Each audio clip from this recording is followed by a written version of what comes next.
Hello and welcome. I am Arun Kumar from Beautiful Mind. This is Institute for Psychology Optional Ethics and Essay. In this class, I am going to discuss one topic of essay that has been asked in 68th BPSC examinations. 68th BPSC examinations में ये essay पूछा गया था और इसका nature philosophical है. कई student को फिलोसफिकल एसे डिस्कस करने में, लिखने में बहुत दिक्कत होती है.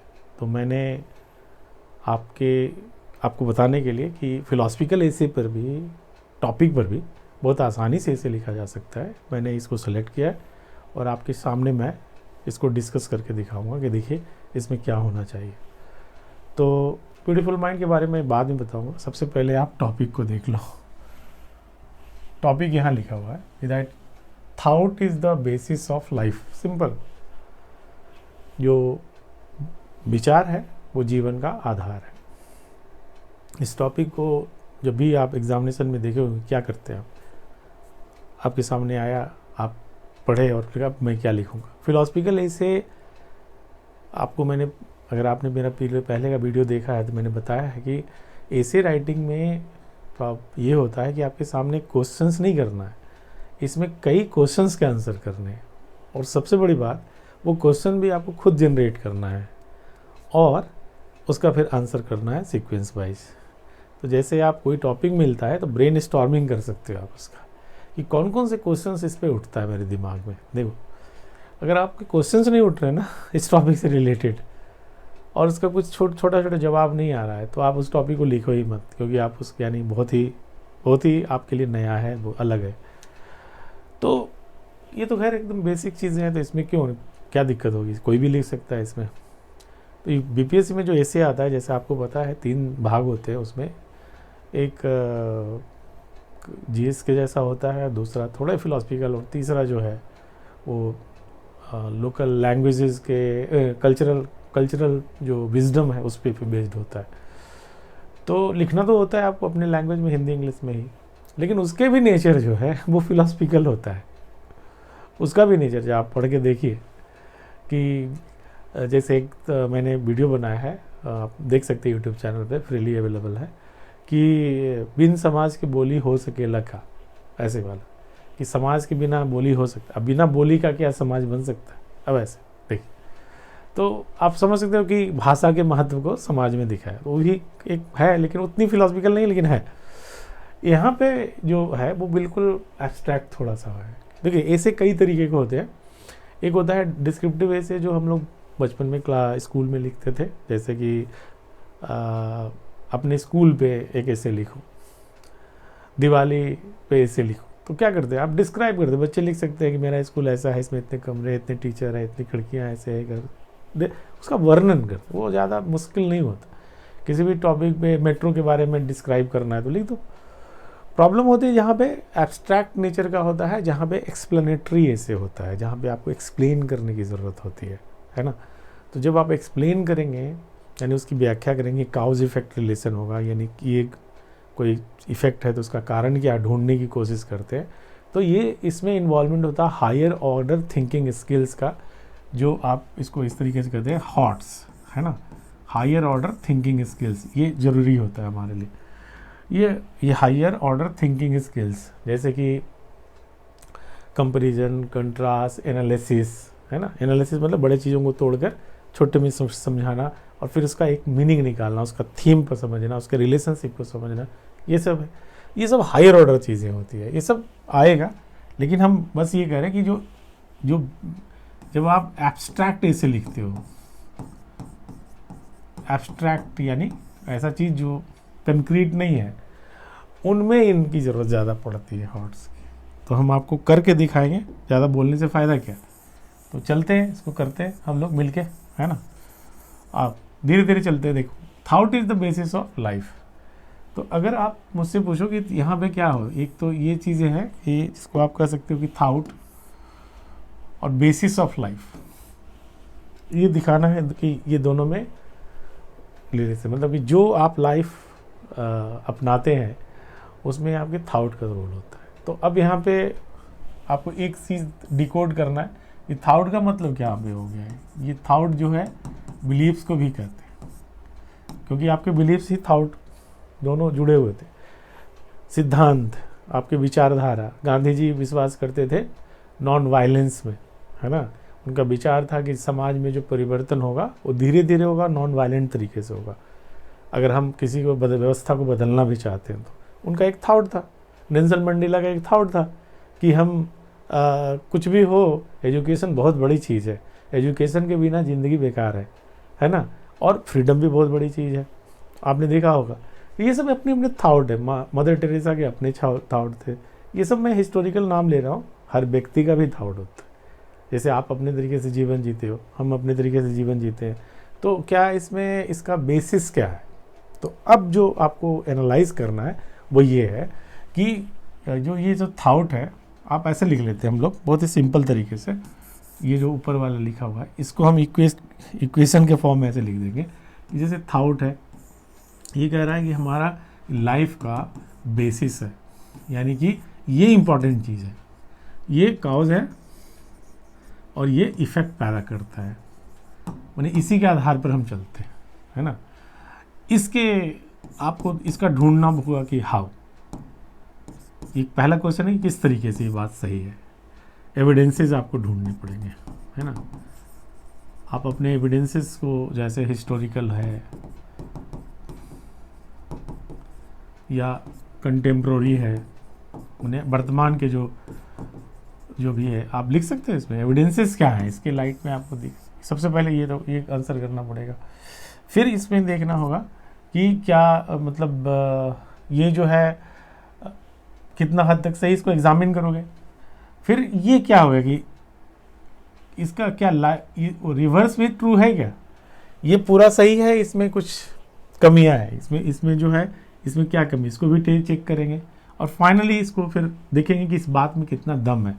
तो इस एविडेंसेस में इसके पीछे लॉजिक क्या है कहने का और एविडेंसेस क्या है, दो चीज़ें देखोगे ना, एक लॉजिक और दूसरा एविडेंसेस। किसी भी जांचने का साइंटिफिक तरीका क्या होता है, लॉजिक और एविडेंसेस। एविडेंसेस में क्या दे सकते हैं आप, जो रियल वर्ल्ड में देखते हैं। एविडेंसेस में कोई रिसर्च ऐसा है जो आप बता सकते हैं, मतलब रिसर्च का मतलब कंट्रोल्ड चीज़ें जो आप नॉलेज में ला सकते हैं, प्रूव कर सकते हैं इस चीज़ को। इस सब तरीके से वापस चलते हैं आपको अपने मूल थीम पे, जो हमारा ये था, इसको हम लोग हटा देते हैं। ये जो आपने बना लिया, देखो इसे लिखने में एक प्लान तो करना ही पड़ेगा आपको, तुरंत लिखना शुरू मत करिए, पहले आप समझिए। जैसे इस जो फिल्म मेकिंग होती है उसमें क्या होता है कि सबसे पहले आप ऐसे जो कोई स्टोरी होता है उसको समझते हैं, उसके बाद उसके सीन को समझते हैं, उसके सीक्वेंस को समझते हैं, ये आएगा फिर इसके बाद ये सीन क्यों आएगा, इसके बाद ये सीन क्यों आएगा, है ना।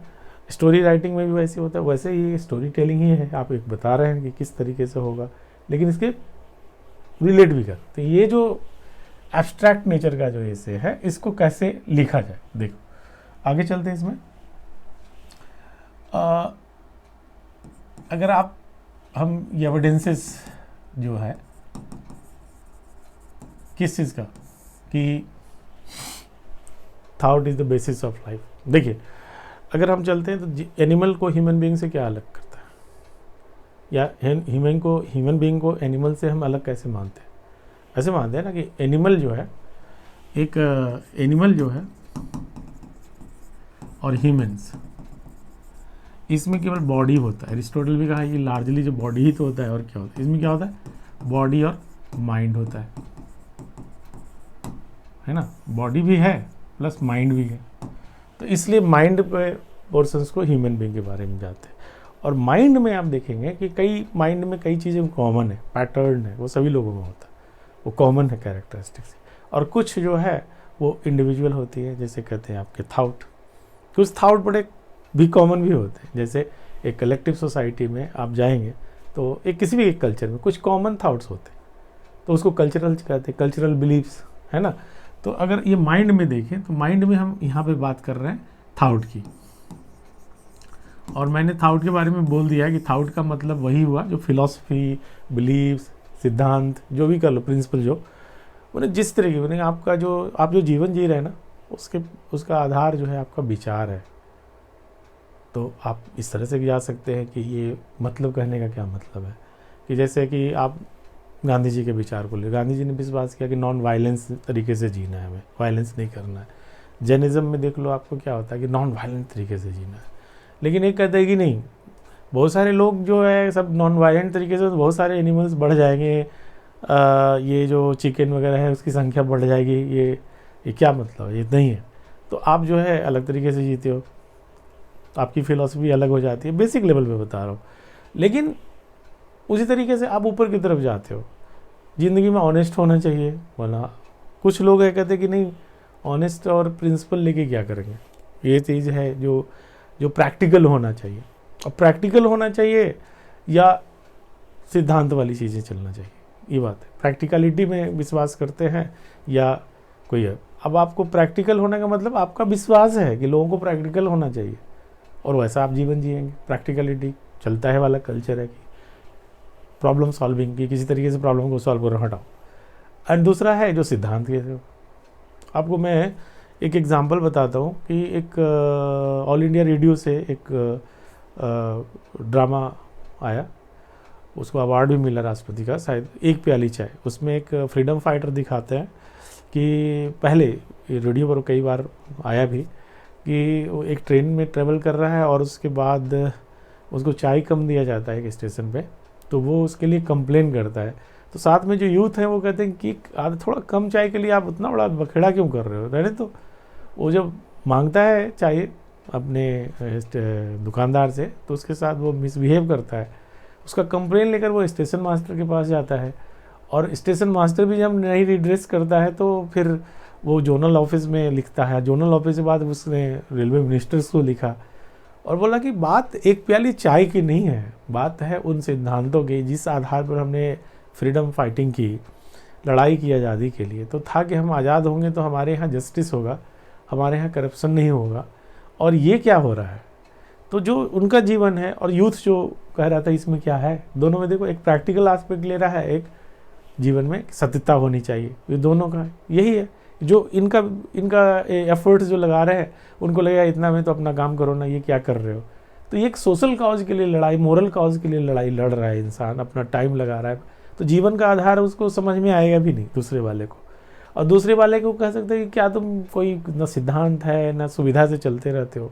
एक तो होता है सुविधा से चलना, एक होता है सिद्धांत से चलना। तो जीवन का आधार सिद्धांत क्यों है, सुविधा क्यों नहीं है। अगर आप देखेंगे तो भौतिक रूप से हमें जो चीज़ मिल रहा है, खा पी रहे मस्त रह रहे हैं, तो इसमें हिडोनिज्म क्या कहते हैं कि भाई खाओ पियो मस्त रहो। तो जीवन का आपका विश्वास है, आपका सिद्धांत ये है, आपका जो विचार ये है कि जीवन का मूल मकसद आनंद है, तो आपका बिहेवियर वैसा होगा, आप हेडोनिस्टिक हो जाओगे। अगर जीवन का मकसद ये है कि समझना है तो बुद्धिस्ट जैसे हो जाओगे। मतलब कहने का मतलब कि जिस तरीके the way you lead your life, जिस तरह से जिस जीवन में जिस दिशा में आप जाते हो, जो एस्पायर करते हो, जो सपने देखते हो, आपके जो वैल्यूज़ होते हैं वो होते हैं कल्चरल, लेकिन जिस चीज़ को आप वैल्यू करते हो उन्हीं कल्चर में, उसमें आप देखोगे आपके थाउट का बड़ा रोल है। जो थाउट आप जिस फिलॉसफी में विश्वास करना शुरू करते हो वो आपके बिहेवियर को इन्फ्लुएंस करता है। तो कैसे, मैंने बार बार कहा कि ये थाउट जो है वो बिलीव्स है। जब मैं फिलॉसफी बोलता हूँ ना, प्रोफेसी बोलता हूँ, उसका मतलब ही बिलीव्स होता है, कोई ना कोई विश्वास है। जैसे आप कहते हैं ना honesty is the best policy, आप इस पर विश्वास करते हो इसलिए वो आपके लिए। उसी तरीके से जो आप एक विश्वास लेते हैं, एक ऐसा चीज़ें हैं जो मेटाफिजिकल है, वो ऐसा नहीं है कि आप उसको एकदम कंक्रीटली दिखा पाओगे, लेकिन ये विचार आपके व्यवहार को रेगुलेट करेगा। विचार जैसे आपका होगा कि आप हर जो ना इंसान एक दूसरे से जुड़ा हुआ है, तो आप जैसा हो आपको दूसरे को हेल्प करना चाहिए, दूसरे के लिए लड़ना भी चाहिए। नेल्सन मंडेला अपनी जवानी की पूरी ज़िंदगी जेलों में काट दिया, आपको पता है, आपको पता ही होगा। गांधी जी क्यों लाठी खाए, डंडे खाए, सब सुन, उनको क्या मिला, उनको बहुत अच्छी स्थिति में थे, तो बहुत अच्छा लाइफ जी सकते थे। तो आप ये देखो किस चीज़ों को आप ले सकते हैं। तो उनका जो जीवन का जो विचार था, उनका व्यवहार में साफ दिखता था, उनका जीवन पद्धति में दिखता था, उनका क्या आगे का अप्रोच होता था, डील करने का जो तरीका था, सब जीवन का आधार बनता। जीवन का आधार मतलब जीवन के जो आप फिलॉसफी लेके चल रहे हैं, आप जिस दिशा में जाना चाह रहे हैं, जिस तरीके से जी रहे हैं, यानी लक्ष्य भी और रास्ता भी, दोनों में विचारों का बहुत बड़ा रोल हो जाता है। ये तो आप इस तरह के एग्जाम्पल देखो, बड़ा कंक्रीट एग्जाम्पल आप ले सकते हो, बहुत ज़्यादा नहीं सोचना चाहते तो, कि अल्बानिया से चलकर कलकत्ता के गलियों तक आ गई कौन, वो सिस्टर जी जो बाद में क्या निवेदिता नाम था, जो बाद में वो मदर टेरेसा बनी। आप बताओ कि कोई अच्छे खासा जगह से चल के, और कोई झारखंड चला जा रहा है, कोई अमेरिका से आके यहाँ आ रहा है, अल्बानिया से आ गई कलकत्ता, तो इनका क्यों ऐसा क्यों जीवन का ऐसा क्यों हुआ? Life long dedication to help poor, गरीबों की सेवा। उन्होंने कहा कि अगर आप जज करते रहोगे तो कभी हेल्प नहीं कर पाओगे, तो गरीबों के सेवा करिए। और वो उनका जीवन जानते हो, मदर टेरेसा। आपको मैंने नेल्सन मंडेला के बारे में बताया, Martin Luther, I have a dream, आपने पढ़ा ही होगा, जाना ही होगा कि उनका फेमस कोटेशन हुआ, जो मार्टिन लूथर किंग जूनियर, वो ब्लैक के लिए जो राइट के लिए लड़ाई की, क्यों किया उसने? उसका विचार था कि समानता होनी चाहिए, ये गलत है। अपने यहाँ अम्बेडकर है, बहुत सारे लीडर्स हैं, वो भी उसी रास्ते पर कि भाई दलित हैं या जो कास्ट के में लोअर हायरार्की में है, उनको भी अधिकार मिलना चाहिए, और वो जीवन का आधार बन जाता है, मकसद बन जाता है, वो जिस फिलॉसफी में आप विश्वास करते हैं। अब टेक एग्जाम्पल, गांधी जी को लो और भगत सिंह को लो। गांधी जी और भगत सिंह में आपको क्या दिखाई देता? बोथ वेर पैट्रियोटिक, दोनों देशभक्त थे, लेकिन एक का विश्वास था फिलॉसफी ऑफ बॉम्ब में, कि ताकत से चीज़ें हासिल की जाती है, और वो उस तरह के रास्ते पे चले गए। भगवती चरण बोरा ने लिखा है एक बुक जो फिलॉसफी ऑफ बम, उसको भगत सिंह क्यों पढ़ रहे हैं? यानी उस विचार के आधार पर उनका व्यवहार, और संसद में गए बम फेंका, मकसद क्या था? ये अंधे बहरे जो सरकार है उसको जगाना। इन्होंने कहा मतलब क्या है? उनके जीवन को अगर आप समझने की कोशिश करो तो वो कहते थे कि आप एक्सप्लॉइट कर रहे हो, आप गलत कर रहे हो, उससे लड़ना। इधर आ जाओ गांधी जी को, गांधी जी भी वही करते, लेकिन इनका तरीका नॉन वायलेंट था। डिफरेंस क्यों था? डिफरेंस था विचार के कारण, फिलॉसफी के कारण, बिलीव्स के कारण, जो आपको विचार ही जीवन को प्रभावित करता है।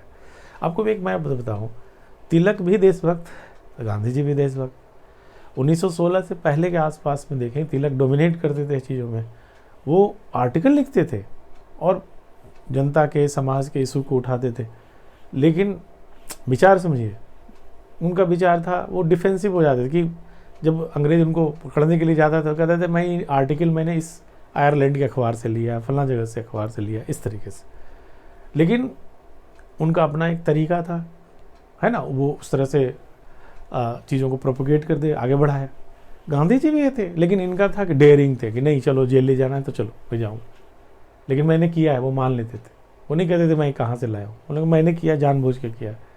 तो एक निर्भीकता ये है था कि भाई निर्भीक तरीके से हम गए। आपको मैं एग्जाम्पल ये सब ये दे रहा हूँ कि विचार व्यवहार का आधार है, तो ये आपको लिखना है और आपके लाइफ को प्रभावित करेगा किस तरीके से आप सच के लिए लड़ना चाहिए या नहीं लड़ना चाहिए। आप देखो, विचार में विश्वास करते हो, विचार देखो होते हैं, लेकिन विचार में जब विश्वास करते हैं ना तो वो फिलॉसफी बन जाता है, जो आपकी लाइफ फिलॉसफी है, वो आपको जीवन को प्रभावित करेगा। The way you think, the way you feel, the way you behave will be influenced by your beliefs. Philosophy, जिस फिलॉसफी में आप विश्वास करते हैं, ये वाला विश्वास आप लिखते जाओ। इसमें आपका बहुत सारे एविडेंसेस आपने इसमें डाला, हिस्ट्री से डाल सकते हैं, मैं भी नहीं बोल दिया आपको क्या डालना है आप डालो, लेकिन इसी पैटर्न पे जाओगे। तो पहला पॉइंट आपने दिखाया कि क्लियर करते इसको कि ये जो थाउट है उसका बेसिस ऑफ लाइफ, लिख देता पूरा, ऑफ लाइफ, मतलब ये इन्फ्लुएंस करता है इसको, है ना। जिस तरीके से विचार वैसा। आप दान करोगे कि नहीं, आप लड़ाई करोगे कि नहीं, आप हेल्प करोगे किसी को कि नहीं, आप हार्ड वर्किंग हो कि नहीं, बहुत सारी चीज़ों का ये सब आपकी फ़िलॉसफी पे निर्भर करता है, किस चीज़ में आप विश्वास करते हैं, आपके थाउट कैसे हैं, है ना। दूसरा ये वाला जब आप लिख लेंगे पूरा पैराग्राफ में, तब दूसरा पार्ट जो होगा वो इस साइड से देखना होगा कि ये रिवर्स, ये जो लाइफ है और ये थाउट है, क्या ये प्रभावित होता है ऐसे दूसरे में, आपको जांचना है इस पार्ट में। कि जैसे कहते हैं जैसी संगति वैसा विचार, जैसा तन वैसा मन, जैसी फिजिकल कंडीशन वैसा मन भी। क्या ऐसा सच है क्या? हम देखो क्रिटिकल एग्जामिन कर रहे हैं, आपको एब्स्ट्रैक्ट चीज़ों में क्रिटिकल एग्जामिन करना ही होगा, तभी तो उसका हर डायमेंशन को समझा है आपने, लेकिन उसके एस्पेक्ट्स को भी समझिए ना। ये बात तो है, लेकिन इसका क्या रिवर्स भी ट्रू है क्या? आप कहते हैं जैसी संगति वैसा, तो देखिए ना कि आपने कहा कि जैसा विचार बनने के लिए फिजिकल चीज़ें और सोशल चीज़ें भी जिम्मेदार है। जैसा आप खाते हैं वैसा आपके विचार होते हैं। जैसे आप बहुत सारे, आपको मेडिकल साइंस में भी आ गया कि भाई बहुत सारा आप ऐसे चीज़ें खाएंगे कार्बोहाइड्रेट तरह की चीज़ें, तो डायबिटीज़ किसी को हो तो उसके नर्वस सिस्टम अफेक्ट होते हैं और विचार वैसे होने लगते हैं, निगेटिविटी बढ़ जाती है। अगर मेडिकल साइंस की बात कर रहा हूँ मैं, तो यानी कि फिजिकल चीज़ें भी विचार को, तो ये हो जाएगा कि भाई फिजिकल चीज़ें भी इन्फ्लुएंस करती है। जो आपकी चेतना है वो चेतना कैसा होगा, वो जाहिर सी बात है, फिर एक विश्वास है कि वो विचार, वो चेतना जो है हमारे फिजिक को, यानी हमारी साइकी, हमारी चेतना, हमारा अवेयरनेस, ये क्या हमारा फिजिकल कंडीशन, हम तो एक मजाक से बोल रहे हैं ना कि medical exam, physical circumstance, physical reality, ये जो फिलॉसफिकल रियलिटी है, यानी हमारे विचार को, the way we think feel and behave, यानी हमारा जो विश्वास है उसको कर सकता है कि नहीं, इस पे भी आपको देखना है। ये लाइफ की वजह से एक विमेन है, देखो ये जिंदगी भर लड़ती रहती है समाज में, और लड़ते लड़ते थक जाती है। तो इसका जो एक विश्वास हो सकता है, जिसको विश्वास कहते हैं जस्ट वर्ल्ड बिलीफ्स, कि बोले ये दुनिया ठीक ही है, जो है जो सही है, जैसा बनाया हुआ है ना सब, just world, this world is just. ये क्यों हुआ? क्योंकि उसने ट्राई किया, उस कंडीशंस में बदलाव नहीं हुआ। अब उसके बिहेवियर में, चूंकि वो बिहेवियर के कारण वो बिलीफ्स पैदा हुआ, बिहेवियर के कारण बिलीफ्स पैदा हुआ, इसको जस्ट वर्ल्ड बिलीफ्स कहते हैं। ये जस्ट वर्ल्ड बिलीफ्स एक सोशियोलॉजी में भी एक बहुत बड़ा कॉन्सेप्ट है, इसको आप समझ सकते हैं। बहुत सारे ऐसी चीज़ें होती है जो हम बिलीफ्स पैदा होता है, हमारे थाट्स पैदा होते हैं, हमारी चेतना पैदा होती है फिजिकल कंडीशंस के कारण, फिजिकल कंडीशंस के कारण। तो क्या जैसे ना कि देखते हो कि अगर आप अफ़गानिस्तान में रहते हो, आपके अफ़गानिस्तान वाले एरिया में रहते हो, उस वहाँ के कंडीशन से जूझ रहे हो, तो आपके जो चेतना है, आपका जो चेतना का विस्तार है, अवेयरनेस का विस्तार है उसमें, और आपके जो बिलीव्स हैं, आपकी जो प्रिंसिपल है, आपकी जो फिलॉसफी है, उसको समझें। और जो एक जो रिच कंट्री में रहता हो, कूल कंट्री में रहता हो, उसका फिर क्या सेम होगा? तो ये भी कहा जा सकता है कि फिजिकल कंडीशन भी अगर आप बोलचाल वाला एग्जाम्पल लिखना चाहते तब भी लिख सकते हैं। जैसे मैंने कहा संगति से भी लोग विचार बनते हैं, गुण बनते हैं। तो ये गुण का मतलब यहाँ हुआ कि ये जो आपका जो जिस तरह से सोचते समझते हैं, जिन अच्छा बिहेवियर के सेंस में बोला जाता है या ख़राब सेंस में। जैसे एक आदमी क्रिमिनल नहीं है और वो ख़राब संगति में आके क्रिमिनल बन जाता है, तो उसका चेतना में वो चीज़ें आई ना, वो विश्वास करने लगा कि कोई बात नहीं, ठीक है, ये जो एक्ट है जस्टिफाइड है, चोरी करना जैसे कोई ऐसा बहुत बड़ा बुरा चीज़ नहीं है। शुरुआत में मान लो किसी से डर लगता है कि ड्रिंक करना है, जो संगति में है पीने लगते हैं, और कहते हैं कि स्टार्ट बायस हो जाता है कि भाई अब हम पीने लगते तो अपने को जस्टिफाई भी करना शुरू कर दे, हमारी चेतना हो, ऐसा बात भी आता है कि भाई ठीक है कि लाइफ में जिया क्या किया, ना अच्छा खाना खाए, न पिया, न कुछ किया, तो फिर फ़ायदा क्या है? तो ऐसे भी विश्वास पैदा होते हैं, जिसको डिफेंस मैकेनिज्म भी कहते हैं लोग पैदा। मैं यहाँ पे बताने की कोशिश कर रहा हूँ कि लाइफ जो है वो थाट्स को भी इन्फ्लुएंस कर रहा है। लाइफ कंडीशन का मतलब यहाँ पे मैंने फिजिकल बोला, फिजिकल कंडीशन। फिजिकल एक वर्ड है, जैसे कि आप खाते पीते हैं, आपके सर्कमस्टांस, इन्वायरमेंटल, सब कुछ हो गया इसमें। फिर सोशल इन्वायरमेंट को भी ले लो, ये सब चीज़ें भी ये थॉट्स को भी इन्फ्लुएंस कर सकता है।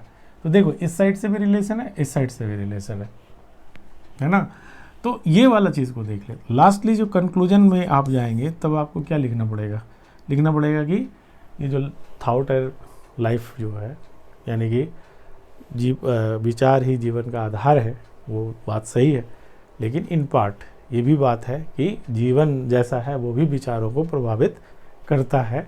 ये फिलॉसफी भी है कि जीवन के कंडीशंस अगर नरक के जैसे हो तो विचार बड़े उन्नत पैदा हो, ऐसा नहीं होता। तो मतलब रियलिस्टिक, रियलिज्म यही कहता है कि जो ऐसा रियलिज्म समझते हो, रियलिज्म एक फिलॉसफी है जो रियलिस्टिक बात है। आप रह रहे हो गरीबी में और सब उच्च बातें किए जा रहे हो लेकिन खाना नहीं है, धीरे धीरे आपकी कंडीशंस बदलने लगेंगे, आप उस फिलॉसफी से विश्वास हटा लोगे। देखो विचार भी बदल रहे हैं। मैं आपको एक एग्जांपल देता हूँ, अशोका ने क्या किया, अशोका बड़ा लड़ाई से जीतता था, ऐसे करता था, तो फिर कलिंगा वार हुआ, उसने देखा उसमें परिवर्तन हुआ, देखो ट्रांजिशन हुआ, और उसके बाद वो बुद्धिस्ट को अपना लिया, बुद्धिज़्म को, और फिर उसका रूल करने का तरीका बदला। आप देखो ये कैसे विचार बदले तो व्यवहार बदल गया। तो विचार में बदलाव भी आ सकता है और व्यवहार भी बदल सकता है। और मैं रिवर्स में भी यहाँ पर कई चीज़ें बता रहा हूँ कि जब व्यवहार कई बार बदलता है लोगों के फिजिकल कंडीशन, तो वो आपकी चेतना को भी प्रभावित करता है, आपके प्रिंसिपल और आपके सिद्धांत को भी प्रभावित कर देता है। और उस तो ये जो करने के बाद आप ये कह सकते हैं कि ये जो दोनों चीज़ें हैं, ये जो थॉट है और लाइफ है, इन दोनों में रेसिप्रोकल रिलेशन है, यानी कि दोनों साइड से रिलेशन है। ये बात सही है, लेकिन ये भी इन्फ्लुएंस करता है। ऐसे करके आप निकाल सकते हैं कंक्लूजन, सेफ कंक्लूजन कह सकते हैं। अगर आपको ये बातें समझ में आई तो आप इसको अपने अपने एग्जाम्पल, मैं तो एक मोटा मोटी एग्जाम्पल दिए जा रहा हूँ, आप अपने एग्जाम्पल से इसको बिल्डअप कर दिए। ये आपका ढांचा बन गया। मैं तो आपको बता रहा हूँ ना, आपको बनाने में इसमें कितना लगेगा, 5 मिनट लगेंगे इसे समझने में। ये बातें तो आपके माइंड में आ जाएगी ना। अब उसको बस, ये हुआ प्लानिंग फेज, ये हुआ प्लानिंग। और अब दूसरा फेज होगा एग्जीक्यूशन। जब आपको ये दिमाग स्ट्रक्चर पैदा हो गया ना, हर चीज़ नहीं लिखा जाता है, या हर चीज़ पॉइंट में बना लोगे फिर लिखोगे, फिर लिख ही नहीं पाओगे आप। एक मोटा स्ट्रक्चर मिल गया कि ऐसे ऐसे जाना है मुझे, ऐसे जाना है, ऐसे जाना है, ऐसे, बस। उसके बाद आप लिखो।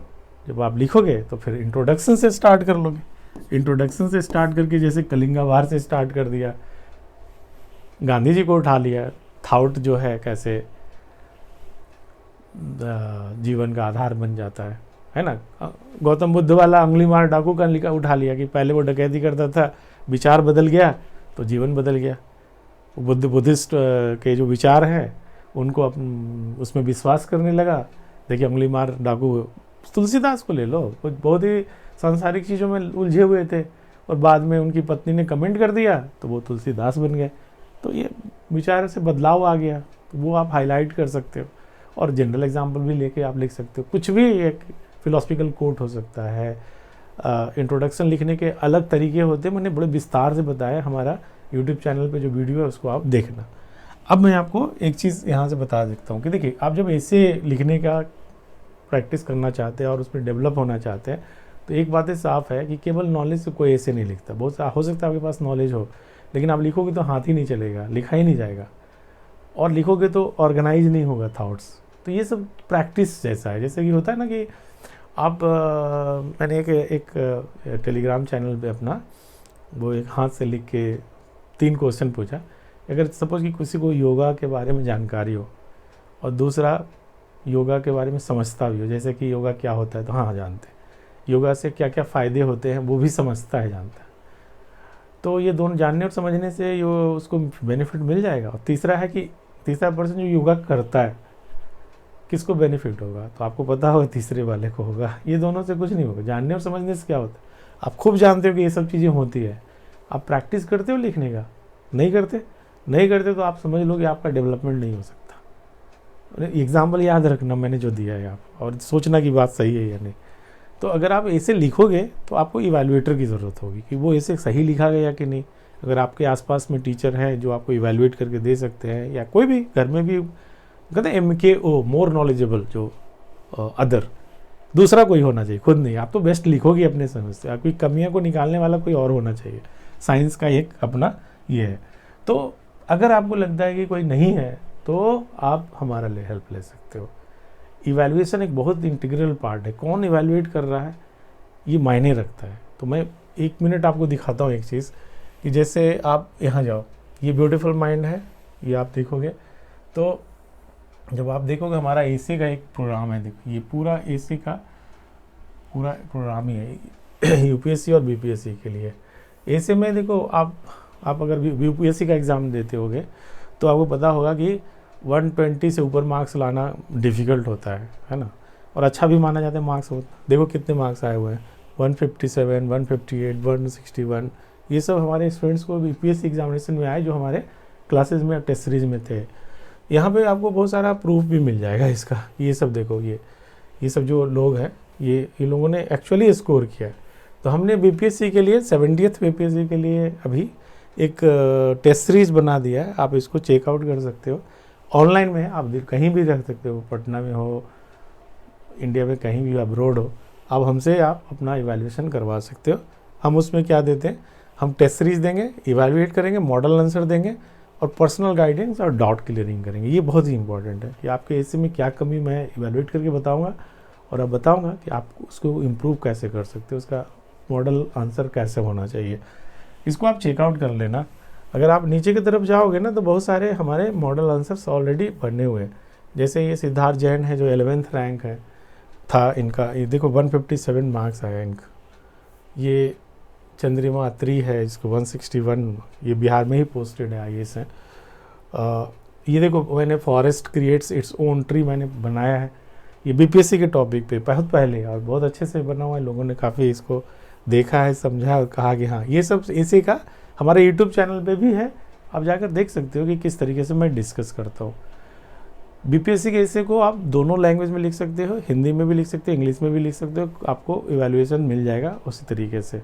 तो आप अगर आप चाहते हो कि मैं आपको हेल्प करूं तो आप हमारे वेबसाइट पे आकर इसको चेकआउट कर सकते हो, और अगर अच्छा लगे तो आप कर सकते हो। अदरवाइज कोई भी टीचर के साथ आप हेल्प जरूर लो, क्योंकि ऐसे में अगर आपका स्किल नहीं है और मेंस लिखने जा रहे हो तो बड़ी मुश्किल होगी, है ना। ऑप्शनल अब है नहीं, क्वालिफाइंग है। तो ऐसे का 300 मार्क्स बहुत मायने रखता है, इसको सीरियसली करिए। और अगर आपको लगता है कि मुझे हेल्प की ज़रूरत है तो आप हमें व्हाट्सअप और ईमेल और वगैरह वगैरह जो लिखा हुआ है यहाँ पे, देखिए beautifulmind.in, beautifulmindias.com भी लिख सकते हो, उस पर हम आपको कनेक्ट हो जाएंगे। तो इसमें अगर आपको अच्छा लगता है तो आप इस तरीके से इसको परसीव कर सकते हैं। और अगर कोई डाउट हो, कुछ और भी पूछना हो तो आप कमेंट्स में पूछ लो या व्हाट्सएप पे पूछ लो। Thank you very much.